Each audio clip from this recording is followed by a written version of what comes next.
nosso Senhor e Salvador Jesus Cristo sejam com todos, irmãos. É uma alegria estar mais uma vez na casa do Senhor, e é uma alegria estar com os queridos irmãos, os lavados, remidos pelo sangue de Jesus. Vamos abrir a palavra de Deus na carta que Paulo escreveu aos Filipenses. É conhecida como a carta da alegria, e o apóstolo Paulo estava em grande tribulação, prisão, perseguição, e ele deixou essa carta tão preciosa. E no capítulo 3, ele fala sobre uma coisa muito importante, sobre isso que eu estava preparando uma mensagem quando o pastor me pediu para pregar hoje, seria domingo, próximo domingo. Eu falei, tudo bem, pastor. Então já estava encaminhada, né? Estava sendo trabalhada sobre essa coisa de como nos encontraremos com o Senhor Deus após a morte. Eu visitei recentemente com o pastor Glaci, nosso irmão Francisco. Nós falamos para ele que ele faz muita falta aqui. O pastor deu uma palavra, leu um salmo, nós oramos, e a gente não sabe se ele vai voltar aqui. E essa semana, sexta-feira, faleceu o cunhado da Cidinha.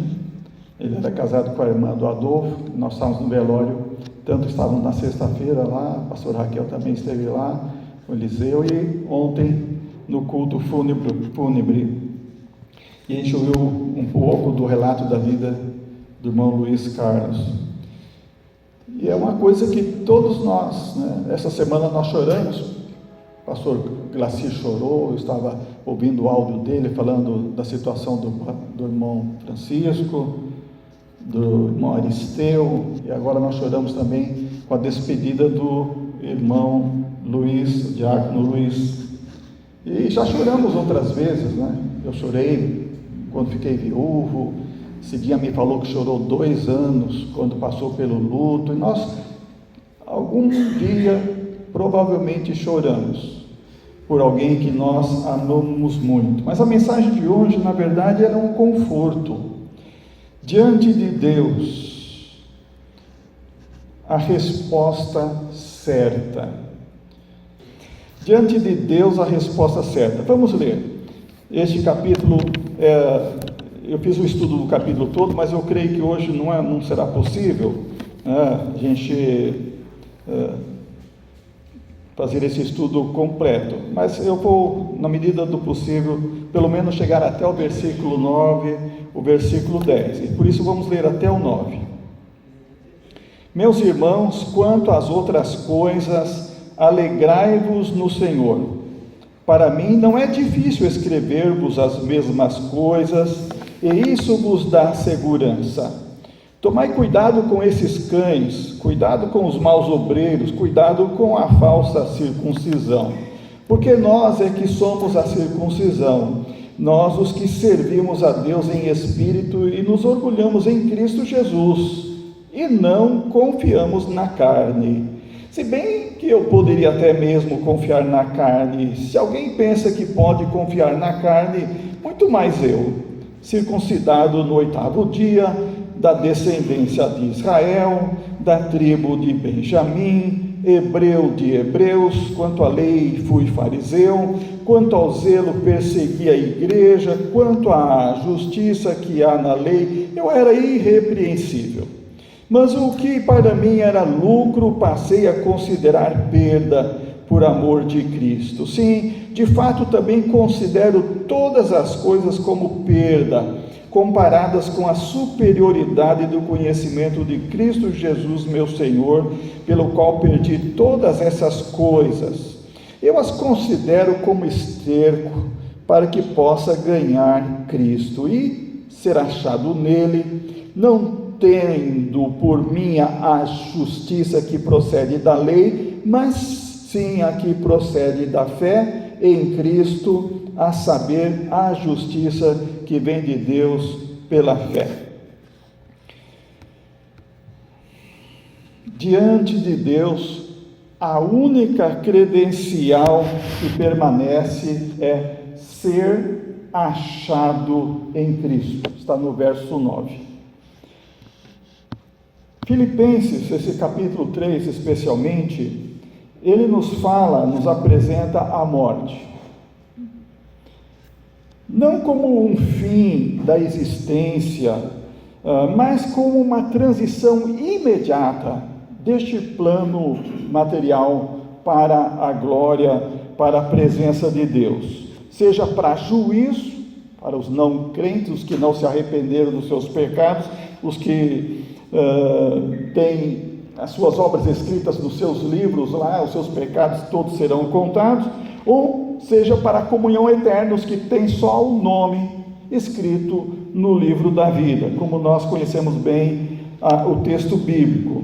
Então, nós sabemos que o crente, a partir do momento que morre, imediatamente ele vai à presença do Senhor. Imediatamente. Lembra de Lucas capítulo 23, 43? O Senhor Jesus falou para aquele criminoso ao seu lado, aquele ladrão que tinha acabado de brigar com um companheiro, dizendo: este não é como nós, ele é inocente, ele não tem nenhum pecado. E Jesus disse para ele, quando ele fez uma súplica: hoje estarás comigo no paraíso. É imediata a nossa presença junto com o Senhor no momento da morte, porque para o crente essa transição é inconfundível. Nós que lemos a Bíblia, estamos estudando a Bíblia, estamos aqui aprendendo na casa do Senhor, e em casa o Espírito Santo está nos ensinando, nos guiando em nossas leituras, em nossos estudos.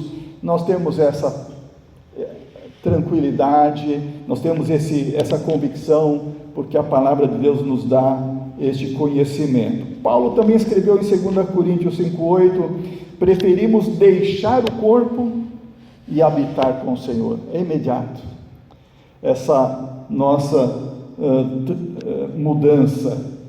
Deixamos o corpo e já estamos imediatamente com o Senhor. Exclui assim a Bíblia qualquer estado intermediário, onde o homem queira se preparar, onde queira se justificar e então depois, quem sabe, entrar lá no céu. Não, é algo imediato. Ao morrer, vai direto à presença de Deus, ou para juízo, ou para receber o bem-vindo de Deus Pai. Diante de Deus, então, este capítulo nos apresenta essa realidade escatológica. Escatológica quer dizer estudo das coisas finais, das últimas coisas. Então, impõe-se a gente olhar para esse capítulo, ou a sua própria estrutura, como do versículo 1 ao 3, que fala, em primeiro lugar, o perigo da falsa confiança religiosa. Algumas pessoas levarão um susto ao morrer, em vez de comparecer para receber o galardão, irão receber o juízo, que é a separação de Deus eterna. Alguns ilustram de muitas maneiras diferentes esse momento. O pastor Cláudio Duarte tem uma história que ele costuma contar, dizendo assim, chegando no céu, vai falar assim: você aqui, como tipo uma surpresa, nunca pensei que você ia chegar no céu. Ou dizendo: e fulano, alguém diz: olha, ouvi dizer que ele não veio, não está aqui. A gente talvez vai ter essas surpresas quando chegar no céu, pensar: mas aquele fulano era tão crente, não está aqui. E pensando até tipo como aquele ladrão morrendo ao lado de Jesus, como pode ele ir para o céu? Então são coisas de Deus, e a gente não pode entender aqui no nosso mundo, mas nós podemos entender algumas coisas. Há pessoas que têm uma falsa confiança religiosa. Uma falsa confiança religiosa. Alguém fez uma arte muito interessante sobre Ayatollah Ali Khamenei, que morreu recentemente e que durante décadas foi um sanguinário lá no Irã e financiando o terrorismo no mundo.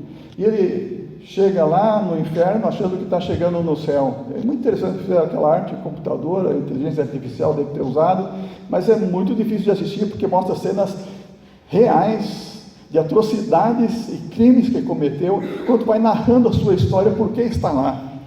E no final, que é o final mais interessante, ele é surpreendido pensando que estava ouvindo a voz de Alá, a voz de Deus, que fosse o Deus verdadeiro, e o diabo diz para ele: você realmente ouviu a voz, mas nós chamamos ele aqui, foi falando vários nomes, entre esses nomes é Lúcifer, e ele leva aquele susto de se encontrar no inferno e não se encontrar no paraíso. Se alguém tiver interesse, eu mando em particular esse videozinho, que não dá para colocar no grupo da igreja não. Meus irmãos, algumas pessoas estão realmente confiando em sua religiosidade. O Ayatollah é muito religioso, há pessoas que são muito religiosas em nossas igrejas também, mas que têm, na verdade, uma falsa confiança. Esse é o perigo. Verso 3, o apóstolo Paulo fala: não confiamos na carne. A falsa confiança está baseada na carne, na sua pessoa, nos seus feitos, até na sua profissão de fé, sendo uma coisa não no sentido que agrada a Deus, mas no sentido religioso. No verso 2, o apóstolo Paulo falou: tomai cuidado, escreveu, tomai cuidado com esses cães. Ele chamou de cães esses falsos obreiros, chamou de obreiros maus e da falsa circuncisão. Eles tinham uma confiança falsa, uma confiança religiosa que era falsa. E o apóstolo Paulo repete o imperativo, acautelai-vos ou tomai cuidado, 3 vezes neste único versículo, mostrando a ênfase do perigo. Tomai cuidado, cuidado, cuidado. Uma religiosidade que substitui Cristo por marcas externas. No caso deles era circuncisão, boas obras, obras da lei, entre outras coisas. E eles estavam separados de Cristo, confiando na carne. Confiar na carne representa a que a pessoa tem uma base de confiança humana, credenciais humanas para ser aceito diante de Deus. A verdadeira identidade do povo de Deus não é definida assim, ela somente é definida pela união em Cristo Jesus. Em segundo lugar, diante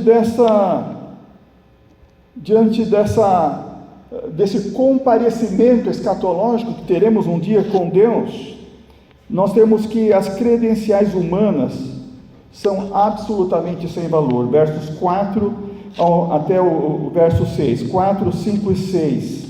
Quando Paulo, o apóstolo, diz: se alguém pensa que podia confiar na carne, muito mais eu. E realmente ele poderia dizer, acima de todos os outros: eu sou o que mais tenho feito aqui, eu sou o que mais posso apresentar credenciais humanas aqui. Ele citou 7 credenciais, desde a sua identidade étnica, como hebreu de hebreus, status religioso, zelo, ortodoxia, reputação moral segundo a lei, e todas as áreas que os judeus valorizavam espiritualmente. Ele tinha tudo isso como credencial no seu currículo. Mas ele vai mais à frente depois dizer: eu descartei tudo isso. Paulo já sabia que não há nenhuma credencial que possa ser válida ao apresentar-se diante de Deus. Todas as credenciais humanas são espiritualmente insuficientes, são irrelevantes, são inaceitáveis diante de Deus. Diante de Deus não satisfazem nenhuma. E Paulo então revela nesse capítulo 3, profundamente teológico esse capítulo, a consciência escatológica. Estava ouvindo a cunhada da Cidinha falando: ele construiu essa casa ficou, ele foi, a casa ficou, eu vou, essa casa vai ficar. Ele fez muitas coisas neste mundo, mas uma consciência escatológica pura. E todo crente tem isso. O dia que eu for, eu não levo nada, tudo ficará aqui.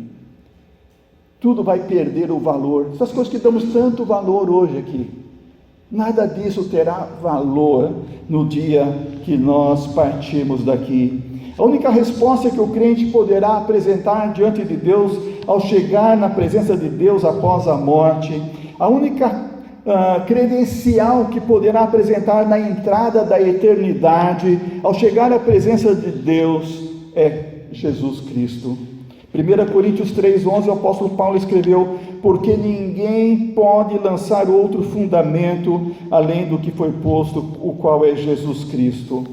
Assim, a única apresentação legítima, a única condição para entrarmos na presença de Deus é Cristo. Cristo é a única resposta aceitável diante de Deus após a morte. O que o crente apresenta, a credencial que o crente apresenta ao chegar à presença de Deus, o crente não apresenta palavras, não apresenta obras, não apresenta méritos pessoais, mas exclusivamente a pessoa e a obra de Jesus para a sua justificação. O Senhor Jesus Cristo deixou esse fundamento enquanto estava no seu ministério, antes da crucificação. João 14,6, ele disse: eu sou o caminho, e a verdade e a vida, ninguém vem ao Pai senão por mim. Cristo não é alguém que apontava o caminho, Ele é aquele que disse: eu sou o caminho, Ele é o caminho. O acesso a Deus o Pai não ocorre por meio de outro, somente por meio de Jesus. Não poderemos apresentar uma outra resposta verbal que seja correta, não será. Não poderemos apresentar uma experiência religiosa específica, não valerá. Não poderemos acumular boas obras neste mundo e querer apresentar isso como uma credencial diante de Deus, não valerá. Somente a união por meio de Cristo Jesus é a credencial. O apóstolo Pedro também declarou em Atos 4,12: em nenhum outro há salvação. Os apóstolos sempre apontaram que é Cristo a resposta.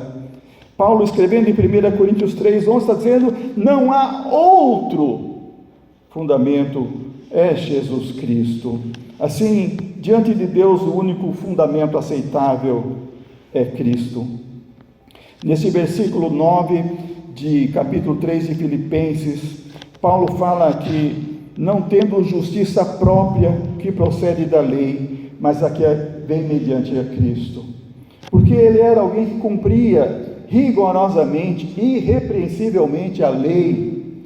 Mesmo assim diz: não há justiça própria. A justiça é a justiça que Cristo operou lá na cruz, morrendo por nossos pecados.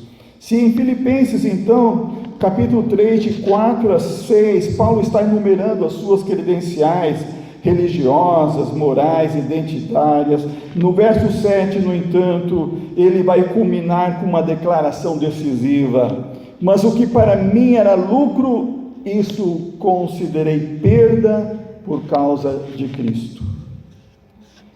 Perda. Então temos aqui, em terceiro lugar, diante de Cristo, os valores são invertidos. Somente um crente percebe isso, somente um crente compreende isso. As pessoas do mundo nos chamam de loucos porque eles não podem compreender as inversões de valores, porque não estão diante de Cristo. Paulo, ao encontrar-se diante de Cristo, vivendo por causa de Cristo e dizendo: Cristo vive em mim, ele diz: o que para mim era lucro, isto considerei perda por causa de Cristo. O verbo considerar aqui, regomai no grego, significa, não é um considerar superficial, é um julgamento consciente, uma coisa deliberada, uma coisa definitiva. Ele tinha isso definitivo na sua vida, o considerar as coisas deste mundo como todas como perda por causa de Cristo. A conversão de Paulo é descrita nessa reavaliação escatológica. Ele agora julga todas as coisas à luz do encontro final que terá com o Senhor. Considerei perda por causa de Cristo. No grego, perda e esterco, como ele usa, é muito forte. Ele usa com uma força intencional. Está dizendo: Cristo é superior a qualquer coisa deste mundo. Nada tem relevância, apenas Cristo é relevante. A sua renúncia não era apenas uma renúncia emocional, mas uma resolução, uma determinação, uma deliberação à luz do encontro final diante de Deus.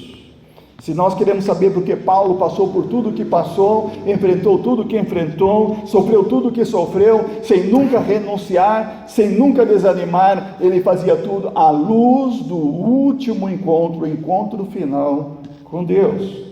Nos versos 8 e 9, ele diz que ele fez isso por causa do conhecimento de Cristo Jesus. Ele fala, meu Senhor. Para que possa ganhar a Cristo, ele fala, considero como esterco qualquer coisa deste mundo. Para ser achado nele, no verso 9 diz, aqui temos a quarta coisa importante deste capítulo, no esboço desse capítulo, que é o versículo 9, ser achado em Cristo. Eis a resposta correta. Ser achado em Cristo. Essa é a essência e o coração deste capítulo. Paulo diz, verso 9, ser achado nele, não tendo por mim a justiça que procede da lei, mas sim a que procede da fé em Cristo, a saber, a justiça que vem de Deus pela fé. De manhã eu falei aqui, no encerramento da escola dominical, uma frase muito interessante sobre nos encontrarmos na presença de Deus, o que a gente vai dizer, se realmente a gente sabe o que vai dizer, se a gente tem algumas pessoas pensam como uma senha correta, mas não é isso. Senha é uma coisa que você decora, se você sabe a senha, então tudo bem, né? Alguns pais combinam com os filhos, se alguém for buscar você na escola, não for eu, não for o pai, não for a mãe, não for a avó, você tem que dizer, ele tem que perguntar qual é a senha. Isso é uma coisa boa que os pais fazem com os filhos, né? Para que ninguém furte o seu filho da escola dizendo, o pai mandou buscar você, a mãe mandou, ou o avô, o tio, tal. O aluno sabe que se alguém estranho for lá, tem que ter uma senha, ele tem que saber qual que é a senha.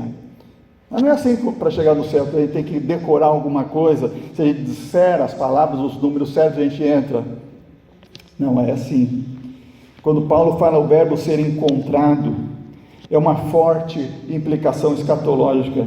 É como vou me apresentar finalmente diante de Deus. Como vou me apresentar diante de Deus.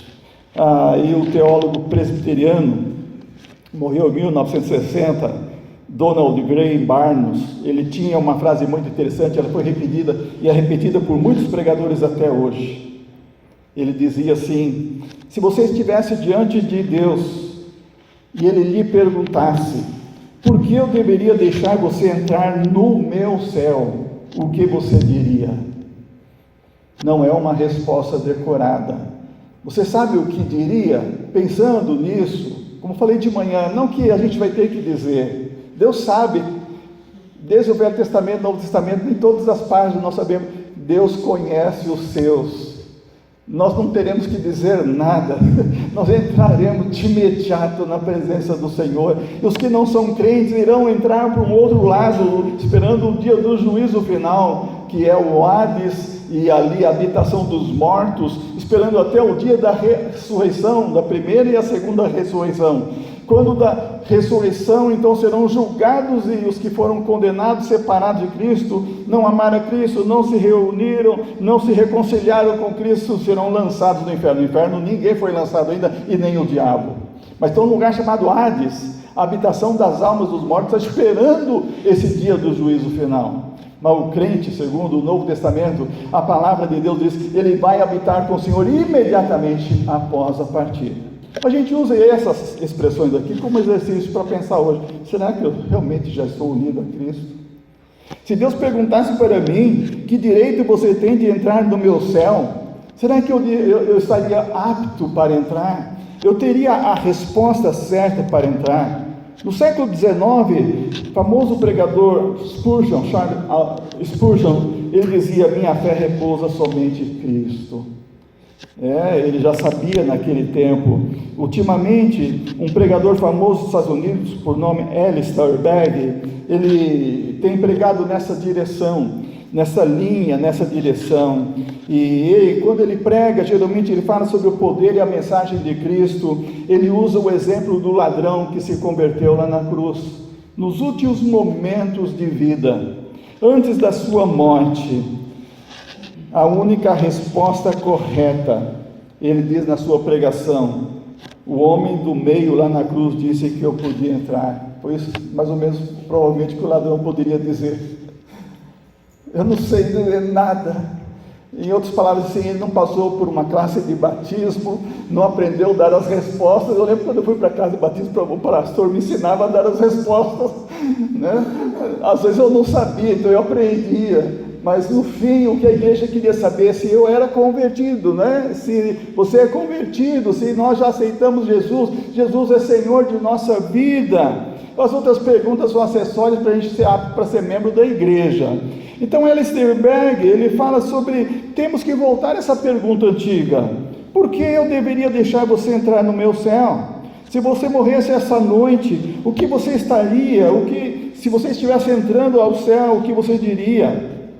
Ele lembra, se você respondesse na primeira pessoa, porque eu acreditei, porque eu tenho fé, porque eu sou isso, porque eu estou perseverando, porque eu tenho entes queridos lá. Eu lembro de muitos primos que sempre usavam esse recurso, de dizer assim: o vovô já está lá, a vovó já está lá.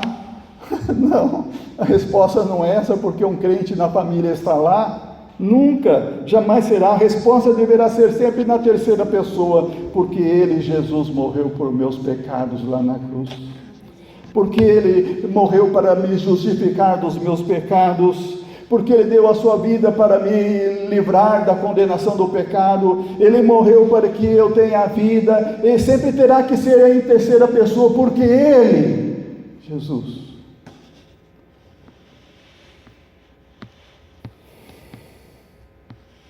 aquele ladrão, se a gente pudesse imaginar a cena, chegando no céu e os anjos perguntando: por que você está chegando aqui? Por que você entrou aqui? Eu falei: não sei. Você foi batizado? Não, não fui. Você passou pela classe de batismo? Não, não fui, não passei. Você foi recebido pela profissão de fé da igreja? Não, eu não fui. Mas por que você está aqui? Eu não sei. Talvez ele diria assim: eu não sei porque eu estou aqui. Aí chega um outro anjo, vai falar: eu vou chamar meu superior, não sei como responder isso aqui. E chega o outro superior e começa a fazer outras perguntas sobre como ter acesso ao céu através de uma igreja, conhecer a doutrina da justificação, etc. E no final, ele diz: mas como você entrou aqui? Eu só sei que o homem lá na cruz no meio disse que eu podia entrar. Eu estou aqui. É sempre a resposta de entrar na presença de Deus vai ser na terceira pessoa, porque Jesus disse que eu posso entrar, porque Ele me amou, porque Ele me recebeu, porque eu confiei nele, porque Ele me chamou e ouvi o seu chamado. E diz o Evangelho: os que são de Jesus ouvem a sua voz e o obedecem. Então é muito interessante pensar um pouquinho. A gente deve parar, porque o apóstolo Paulo está falando sobre isso aqui no versículo 9. A única condição aceitável é estar em Cristo. Se você está em Cristo, você está na condição aceitável para comparecer à presença de Deus. Ele fala também de ser achado em Cristo. No versículo 9, ele fala de que essa justiça própria dele não valia nada, mas agora ele tem a justiça de Deus, porque Jesus é a nossa justiça. Ele fala sobre a lei e fé. Antes ele pensava que estava guardando a lei para ter a vida eterna. Agora ele entende que isso não vale nada. O que vale é ter a fé em Jesus, que através de Jesus os seus pecados foram perdoados, a sua vida foi restaurada. Antes ele pensava que tinha que produzir muitas coisas para ir para o céu, e por isso ele apresenta nesses versículos de 4, 5, 6, 7, essas credenciais todas. Depois ele entende: não é nada pelo que a gente produz, é porque a gente recebe a graça de Jesus. A salvação é somente pela graça, a salvação é somente pela fé, a salvação é somente em Cristo. E então ele vai no capítulo prosseguir daí em diante e falar sobre o seu propósito, que é conhecer a Cristo e o poder da sua ressurreição. Nós, como crentes em Jesus, acabamos de celebrar a Páscoa, a ressurreição do Senhor Jesus, e através deste poder nós estamos vivendo. Porque Ele ressuscitou, nós temos vida. Porque Ele vive, nós podemos crer no amanhã. Nós podemos ter a certeza, a segurança que estaremos com o Senhor, porque somos salvos pela graça, mediante a fé em Cristo Jesus, nosso Senhor e Salvador. Então, cuidado com falsa confiança religiosa. Hoje em dia tem muitos pregadores que estão transmitindo uma falsa segurança aos seus ouvintes. Igrejas, programas televisivos, mensagens de YouTube, tantas coisas. Você precisa, como diz o apóstolo Paulo, ter cuidado. São cães, são maus obreiros, são falsos. Você precisa estar consultando a Bíblia constantemente para ver se está realmente fundado. A sua fé está fundada na única certeza confiável, que é Cristo. Você precisa, volta e meia, lembrar que qualquer credencial humana não terá nenhum valor diante de Deus. Eu frequentei a igreja toda a minha vida. Eu fui batizado desde a minha adolescência. Eu contribuí com a igreja. Eu fui fiel dizimista. Você pode fazer todas as coisas que um bom crente tem que fazer, mas se não for achado em Cristo, isso é uma falsa confiança. É preciso estar em Cristo, ser encontrado em Cristo, porque diante de Deus qualquer valor deste mundo é irrelevante. Somente em Cristo nós poderemos entender os valores corretos. Tudo deste mundo é como perda para ganhar a Cristo. Para ter naquele dia da glória aquela palavra bem-vinda. Vinde, benditos de meu Pai, possuí por herança o que está preparado desde a fundação do mundo. E será algo glorioso, maravilhoso. Qualquer coisa que tenhamos deixado como perda, esterco aqui para este mundo, será incomparável com a menor das coisas que Deus tem preparado para aqueles que o amam, diz Paulo, e nem metade foi contado ao mortal. Devemos, como o apóstolo Paulo, viver à luz do nosso último encontro, o encontro final com Deus. E isso nos guiará a ter uma vida que realmente vive cada dia orientada, sustentada, transformada pelo poder da ressurreição. Esse poder que opera em nós e faz com que todas as coisas sejam possíveis e que todas as coisas contribuam juntamente para o bem, porque amamos a Deus. E iremos ver a bondade e a misericórdia do Senhor nos seguindo, nos acompanhando todos os dias da nossa vida. Amém. Pai querido, muito obrigado, Senhor, porque Jesus Cristo, teu Filho amado, veio a este mundo para ser o nosso Salvador. Nenhum de nós merecemos isso. Tua palavra diz que ninguém neste mundo merece. O apóstolo Paulo bem reconheceu isso, mas ele, ó Deus, teve um encontro com Jesus. Jesus o recebeu. E assim como o apóstolo Paulo, Pai, um dia o Senhor veio ao nosso encontro. E talvez hoje o Senhor está vindo pela primeira vez ao encontro de alguém aqui, eu não sei, mas o teu Espírito Santo sabe, o Senhor está falando a cada coração. Deus querido, que todos nós possamos ser vitoriosos a respeito de qualquer coisa deste mundo, a qualquer coisa que pode, ó Deus, ser um laço, um perigo, alguma coisa que nos dê uma sensação de segurança falsa. Senhor, nos ajude a sermos livres, e como diz na oração dominical, Senhor Jesus, não nos deixes cair em tentação, livra-nos do mal, e que, ó Deus, tenhamos sempre convicção de que nada que fazemos neste mundo, nada que adquirimos neste mundo, nada que esse mundo oferece, poderá ter valor algum quando nos apresentarmos diante do Senhor. e que diante do Senhor nós tenhamos somente o único valor, que é Cristo, Senhor de nossas vidas, que deu a sua própria vida para nos resgatar deste mundo perdido, para nos tirar das trevas e nos transportar para o reino do Filho do seu amor. Pai Santo, nos ajude a que sejamos diante de Cristo Jesus, achados como lavados e remidos, justificados pela sua morte vicária lá na cruz. E que estejamos, ó Deus, atentos e neste nosso dia a dia, em nosso viver, em nosso testemunho, estejamos ajudando as pessoas ao nosso redor, para que elas possam também encontrar esse verdadeiro tesouro, esse único valor que jamais se perderá, que é a salvação que o Senhor Jesus Cristo nos concede, pela fé e pela graça, pelas misericórdias do Senhor. Por isso eu peço, ó Pai, abençoa a todos nós aqui nessa noite, e dá, ó Deus, a cada um de nós a direção certa, para que naquele último dia, diante do Senhor, todos nós estejamos lá, recebidos e abraçados, acolhidos pelo Teu amor eterno. Em nome de Jesus. Amém. Pastor Graci.